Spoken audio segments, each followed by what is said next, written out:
What is up, you sexy mother hubbards? It's time for an alternative paper review. First up to the Sun, trans school rules. At last. Yeah, at last. This is what we've been waiting for. I don't know about you guys. I've been on the edge of my seat. And this, of course, taking the baton of belligerence from the Times yesterday. Another Murdoch paper saying schools not obliged to let children change their gender identity. Now, this is what I call a sort of soft PR campaign. Soft lobbying. Just, not full on, but just a tickle of the balls. I mean, the cynic within me would say, look, if you want to make school a sort of safe place or a place that makes sense to people, maybe you could start with not slashing the school maintenance budget by 50% when you were told to double it. Then you wouldn't have roofs collapsing in on children. No. Just forget all of that. It's trans school rules.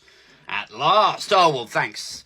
Thank God you guys were here. It's good that we've avoided an emergency there. The Telegraph also amping up the trans debate stuff, but then looking at Gove. Gove vows not to concrete over countryside in planning revamp. Now, I would have thought Gove would have other things on his mind right now, since a freshly cut adrift Baroness Moan tossed a load of allegations at him. But no, let's talk about his planning reforms. And the Times also go with this. New homes to be forced through. Councils risk losing their planning powers if they reject developments. Gove insists Tories can deliver 300,000 properties every year. 300,000. I mean, that's a start. I mean, it's not the million or so that we probably need. Maybe 2 million. To actually get to grips with the housing crisis, which is the root of so much of our society's problems. I mean, the thing is about this, Gove has torched his own reputation so many times now. He was the guy who knifed Boris Johnson in the back, like they were the two co-leads of the Vote Leave, like Boris Bus campaign in Brexit.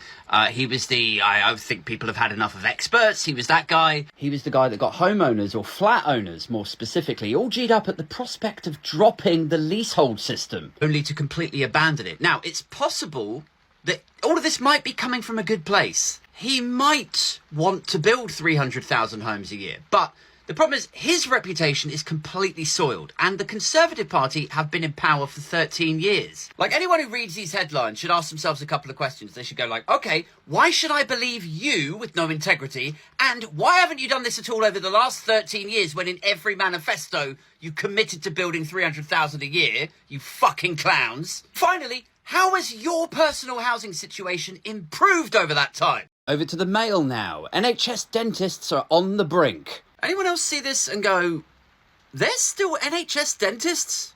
Are there? Oh my God, what have I been doing? As far as I was aware, and I'm happy to be educated on this, but I thought NHS dentistry kind of finished in the 80s or the 90s. Like, it used to be covered under the NHS, and then it was de-scoped. Like, it may even have been earlier than that, and then that's broadly why Brits have a bad reputation for their teeth. It's because it's not covered under socialised healthcare. I think that's where it comes from. There's something in that, isn't it? Anyway, as far as I'm aware, kids get NHS dentistry. You could take your kid to an NHS dentist if you can find one. But for the most part, adults, if you want your teeth taken care of, if you want a deep clean or a filling or something, you can either get some floss or some string. And the floss will keep your gums clean, and then hopefully you won't need any further treatment. And the string is like, if you don't floss, at least just tie a thing around and then, do the old slam door, pull the tooth out.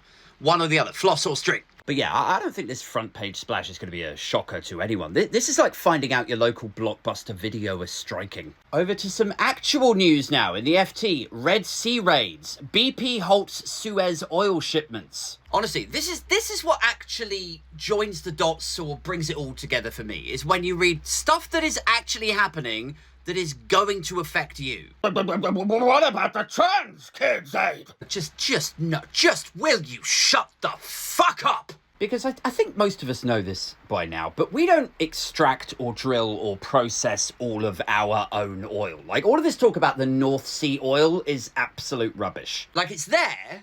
They're not totally natural gas lighting us. But most of our natural gas and oil actually comes from Norway, and it comes from, global markets, oil conglomerates. So we just pay whatever the global market rate is for oil. And this story is about a global markets oil producer called BP halting their exports that come through that Suez Canal section. And that is a key route out through which Esso or BP would transport their crude oil, right? And now this piece of the FT is saying they've stopped exporting through that route. So if there's less oil to go round, the oil at the pumps is going to get more expensive, which means the cost of every product on the shelves that needs to be logistically transported, everything's going to get more expensive again. Now, however long this security situation down the Suez lasts for, I suppose, will dictate how expensive and how troubled you will be by this situation. But the important question to ask yourself is this: